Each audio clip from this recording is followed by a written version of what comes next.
जितनी भी पारदर्शी, स्वच्छ और निष्पक्ष तरीकों से स्वच्छ नामांकन की कार्रवाई के लिए जो भी तैयारी करनी थी, सभी तैयारियां पूर्ण कर ली गई हैं। इस बार पहली बार हो रहा है कि पूरे बिहार में यूएचएफ RFID टेक्नोलॉजी से गृहरक्षक के स्वच्छ नामांकन हेतु शारीरिक दक्षता की जांच परीक्षा ली जा रही है और इसमें किसी भी स्तर पर मैनुअल इंटरवेंशन की कोई संभावना नहीं है, पॉसिबल ही नहीं है कि कोई उसमें उसके सिस्टम में प्रवेश कर सकते हैं। टोटली जो होता है server land based local area network से सब जुड़ा हुआ रहेगा और एट द टाइम जैसे ही उम्मीदवार अपना इवेंट्स करेगा वैसे ही उसका जो भी डिस्टेंस हुआ क्रैक किया है और जितना नंबर उसके लिए अलॉटेड है ऑलरेडी सर्वर में रिकॉर्ड हो जाएगा, जिसमें किस समय में हुआ है, किस तारीख को हुआ है और कितना बजे, इवन माइक्रो सेकेंड का भी रहेगा कि इतना समय में इन्होंने ये काम किया है और उसके लिए इतना नंबर मिला है। सारा कुछ ऑटोमेटिक? हाँ, सब ऑटोमेटिक है, पूरी तरह से पूरी व्यवस्था ऑटोमेटिक है। सीसीटीवी कैमरे भी? हाँ, सीसीटीवी। हाँ, इसके लिए जो एजेंसी हम लोगों का है वो फिनटेक कंप्यूट न्यू दिल्ली का है, जिसको ये काम मिला है।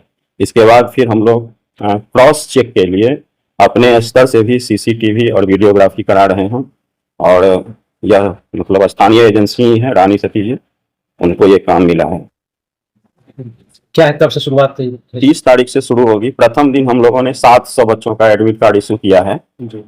और इसलिए क्या है कि प्रथम दिन कम रखा गया है कि चूंकि पहली बार हो रहा है तो अगर कोई किसी प्रकार की कठिनाई आती है तो हम लोग उसको समय रहते हुए दूर कर लेंगे और नेक्स्ट डे 1 मई को मजदूर दिवस का अवकाश है, वो समाप्त होने का फिर 2 से हम लोगों का 1400 अभ्यर्थी प्रतिदिन रहेगा। अंतिम 2 दिन जो है 13 मई और 14 मई को वह महिलाओं के लिए है। तो कितने अभ्यर्थी के पहुंचने की संभावना है? आवेदन किए हैं 12,328 अभ्यर्थी किए हैं। हम लोग आशा करते हैं कि 90% अभ्यर्थी उपस्थित होंगे।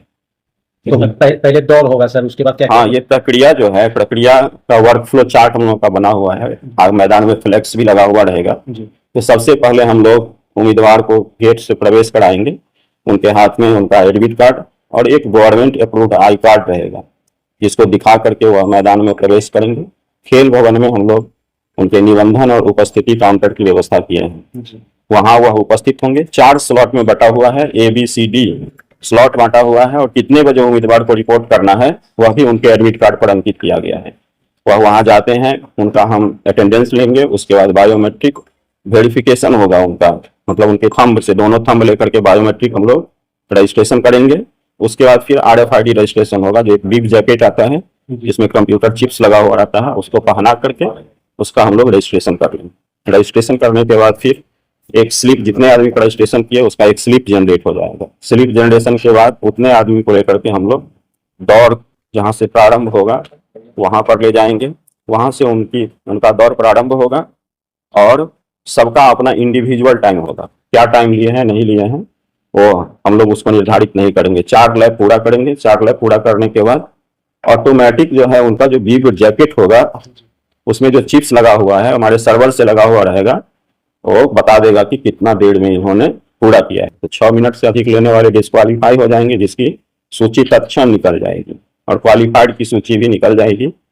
और हम लोग जो डिस्क्वालीफाई करेंगे उनको रिजेक्शन स्लिप दे करके बाहर कर देंगे और जो क्वालिफाई करेंगे उनको चेस्ट और हाइट का जो मेजरमेंट होगा उस काउंटर पर लेकर के चले जाएंगे। वहीं से उनका एक पेड सीट जनरेट होगा जो हाइट एंड चेस्ट पर जाएगा। उसके बाद गोला ये हाई जंप पर जाएगा, लंबी कूद पर जाएगा, गोला फेंक पर जाएगा और फिर बायोमेट्रिक वेरिफिकेशन काउंटर जहां रहेगा, जो हम एश्योर हो सके कि जिस विद्यार्थी को मैंने दौड़ाया था वही बाद में सभी इवेंट्स पूरा करके निकल रहे हैं। वहां बायोमेट्रिक वेरिफिकेशन काउंटर पर हम लोग उस पेड सीट को रिसीव कर लेंगे और पूरी प्रक्रिया जो है वह, और जहां हाइट और चेस्ट में भी डिस्क्वालीफाइंग करें। अगर हाइट और चेस्ट में डिस्क्वालीफाई करते हैं तो फिर वही प्रक्रिया है कि उनसे दस्तखत ले लिया जाएगा, एक रिजेक्शन स्लिप दे करके उनको बाहर कर दिया जाएगा। अगर उनको डाउट होता है कि नहीं मेरे साथ गलत हुआ है, गलत मेजरमेंट हो गया है, तो उसके लिए अपील डेस्क की व्यवस्था है, वहां वो अपील करेंगे, जहां पर पुनः उसका जो मेजरमेंट होगा अगर उसमें वह क्वालिफाई कर जाते हैं तो आगे भाग लेने दिया जाएगा, अगर नहीं करते हैं तो रिजेक्शन स्लिप उनके पास है ही, उन्हें बाहर कर दिया जाएगा। अगर सर अगर 5 कैंडिडेट ऐसे होते हैं जैसे जिनका सब कुछ सेम है तो फिर उन कैसे चयन? अच्छा, ये मेधा सूची के निर्माण की प्रक्रिया क्या होगी? इसके लिए विज्ञापन में ही दिया गया है कि प्रथम वरीयता उम्मीदवारों के प्राप्तांक को दिया जाएगा। जो फिजिकल टेस्ट हो रहा है उसमें जो अधिक नंबर वाले उम्मीदवार होंगे उनको मेधा सूची में ऊपर रखा जाएगा। अगर 2 उम्मीदवार या 2 से अधिक उम्मीदवारों का प्राप्तांक समान हो जाता है, वैसी परिस्थिति में जिस उम्मीदवार का आयु अधिक होगा उसको मेधा सूची में ऊपर रखा जाएगा। अगर दोनों समान हो जाता है, ऐसी भी मतलब स्थिति आती है कि प्राप्तांक भी समान, उम्र भी समान, तो हम लोगों का जो बेस है एजुकेशनल क्वालिफिकेशन वह इंटरमीडिएट रखा गया है। तो उसमें जिनको अधिक अंक होगा उसको मेधा सूची में ऊपर रखा जाएगा। अगर तीनों बराबर हो जाता है, ये भी कंडीशन होता है कि अगर तीनों बराबर हो गया तब हम लोग हिंदी का वर्णमाला है उस पर जाएंगे, उसके नाम से। जिसका नाम वर्णमाला में पहले होगा उसको मेधा सूची में ऊपर रखा जाएगा, ऐसा नियम है। जैसे सपोज करिए कि किसी का नाम अभय है और किसी का नाम हर्ष है, तो स्वाभाविक है अ से शुरू होगा अभय, ह से शुरू है हर्ष, और ऊपर तीनों जो है दोनों को बराबर है तो हम लोग अभय को मेधा सूची में ऊपर रखेंगे। यही प्रक्रिया है। कुल मिलाकर पारदर्शी तरीके से बिल्कुल फर्जीवाड़ा का जगह नहीं है। बिल्कुल मैनुअल इंटरवेंशन का कोई स्कोप ही नहीं है, तो इसलिए बिल्कुल स्वच्छ होगा। और हम लोग आशा करते हैं कि यहाँ का उम्मीदवार संतुष्ट होगा, आप लोग भी संतुष्ट होंगे पूरी प्रक्रिया से। धन्यवाद, थैंक यू सर।